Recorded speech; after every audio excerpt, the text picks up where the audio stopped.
Three, Sorry. Okay. 2, 1. Good afternoon, Dr. Kerfis. Hi everyone, we're DBD Engineering from Section A. I'm Kian Poo, and I'm the visual engineer for the team who is responsible for the aesthetic of every piece of information, including logo design, product appearance design, and so on. In the team, we have Derek Doolittle, whose major responsibility is programming and his secondary responsibility is manufacturing.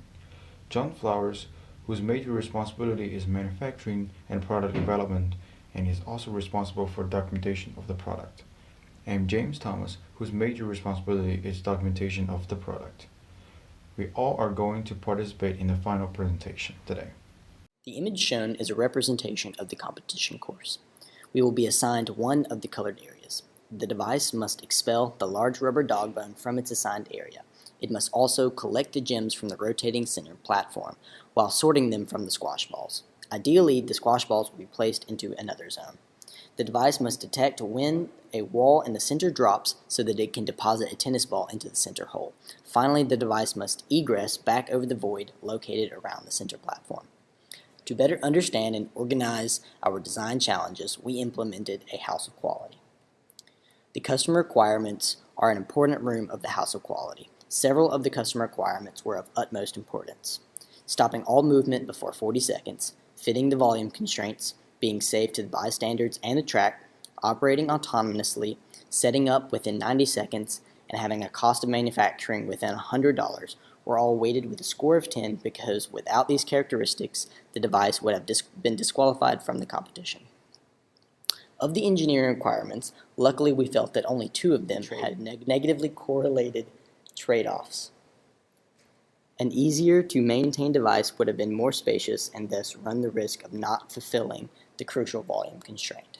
Upon examining the correlation of customer requirements to engineering requirements, the House of Quality illuminated a few engineering requirements that held more importance than others, such as robust programming with a relative weight of 19%, speed with a relative weight of 15%, and subcomponent reliability with a relative weight of 14%. A function tree was built to help the team focus their efforts and provide a framework for our morphological chart. Placing the tennis ball into the center hole and moving the squash balls to the opponent's area were deemed by the team to be the most difficult tasks to complete. A specification sheet was created to help the team realize many of the physical specifications the device must adhere to in order to be successful. The outlined segments such as fitting the volume constraints, ability to reset and set up within 2 minutes and 45 seconds, and all the power coming from gravity, 5 mouse straps, 2 motors, and the pneumatics provided were listed to ensure that the machine does not disqualify from the competition. The lowest level of the function tree provides the framework for the subfunctions of the morphological chart.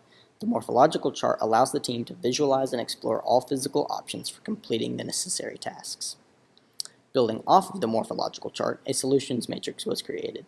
The solutions matrix shows how each functional element is combined to create a complete subsystem. The color scheme of the solution matrix correlates to the system it was utilized by in the evaluation matrix. The final design we ended up with, we nicknamed Newt to this. When the track is activated, the dual pistons launch the worker section forward towards the middle platform. This worker section contains all the points scoring subsystem. The team created a scoring strategy that balanced the overall difficulty of each task with how many potential points could be earned doing it. It was based off this scoring, which placed aggression and shiny object collection very high, that the team spent the most work and effort to streamline the operation. The sorting system can be seen here. A ramp with an angle helps the shiny objects and nifflers into the 2-rotted ramp. The shiny objects fall through and are collected, while the nifflers roll off and into the opponent's zone. There's a hinged wall that initially rolls the nifflers out of their pockets that also helps with this sorting system.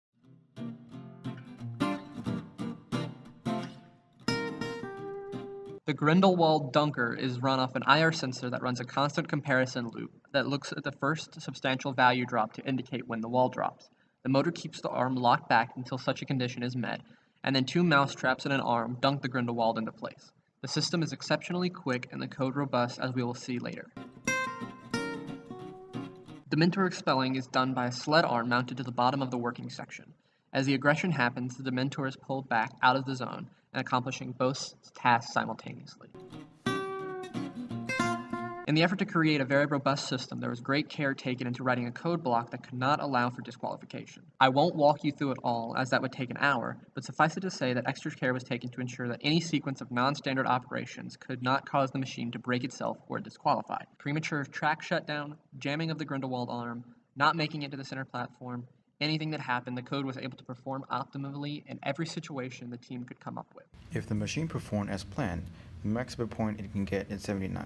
This includes collecting 8 shiny objects, expelling 4 squash balls, and a dunking mechanism dunk the tennis ball into the tennis ball holder in the center, and the machine egressing successfully back to its starting position while expel the dog bone out of the zone. Finally, the machine regresses back to its start position. There is a series of reset switches that quickly allow the device to reach its ready state again, all centering around the motor, returning the motors to the original position. To get to this final design, bits and pieces were taken from multiple prototype designs. Using the various solutions generated in the solution matrix, 4 alternative solutions were evaluated. The Mach 5 encompasses a standalone design that is powered exclusively using DC motors attached to wheels. A flipper is added to the front and extends underneath the vehicle, which will throw the dog bone on its way to the center podium.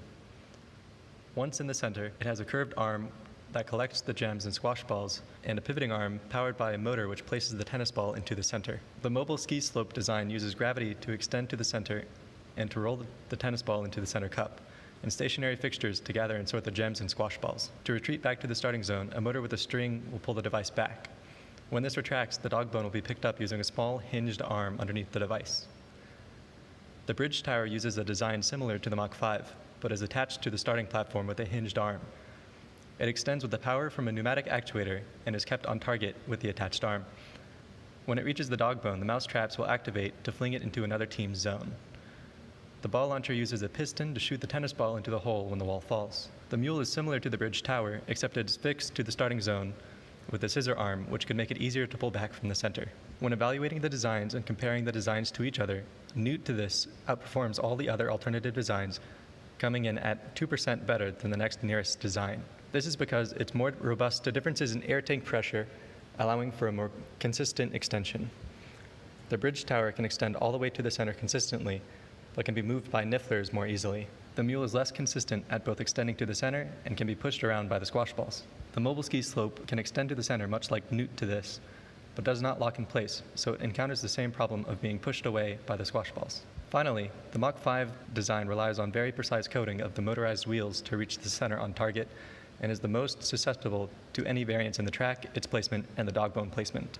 The first round of the competition had a major flaw that prevented a quality run of our machine. The team in the white threw their tennis ball over the center and it landed between our Dementor and our Dementor hook. This jammed the aggression and prevented us from expelling our Dementor and caused a great number of negative points. Additionally, upon inspection of the footage, the team should have disqualified as they hit the wall, however they did not make the wall drop. We also fell short on our sorting system as we did not have enough time to lower the sorting ramp we designed to better collect the nifflers and shiny objects. The second round went much better than the first. However, we still had a couple things happen out of our scope of our plan. For the first time, rather than slide over the top of the Dementor, our machine pushed the Dementor back and the hook thus did not grip it. Additionally, we were ever so slightly slower than torpedo chips getting to the Grindelwald, and they were able to win that way. However, with second place, we moved on to the third round. The third round of competition brought us to a problem we had deemed so unlikely we'd failed to engineer a way to fix it. The niffler began directly in front of our starting spot, so when we launched forward, we hit it directly and bounced backwards. This means that we were not in position to capture a dog bone or any of the gems or shiny objects. We did not think of an idea to fix this until afterwards, and that idea was to code in a button that would add a trigger delay to the machine in the event of such an alignment, thus allowing the niffler to rotate out of the way before the machine reaches the center platform. With a last place score in round 3, we did not advance. Ultimately, though, we are proud of our machine. Our goal from the outset was to create a machine that did the same thing every time we ran it and cared less about how other teams and uncontrollable variables affected our machine operation. We achieved this. In rounds 1, 2, and 3, the only substantial failures we ended up with came from outside sources placing objects in the way of our machine that could not be controlled and or something that in no way we could predict would happen. As far as early design goes, this can be qualified as a success. In the next iteration, we now have real-world data that we can use to better our design and new possibilities that we now know to account for in our creation. This makes it a successful design in our opinion. It has been a great pleasure to participate in this class. We all have learned a lot during this process from idea development, product manufacturing to teamwork. But most important, it is a bond created between us and Georgia Tech Mechanical Engineering Department and the people inside it. Finally, thank you very much and Goodbye, Dr. Curvis.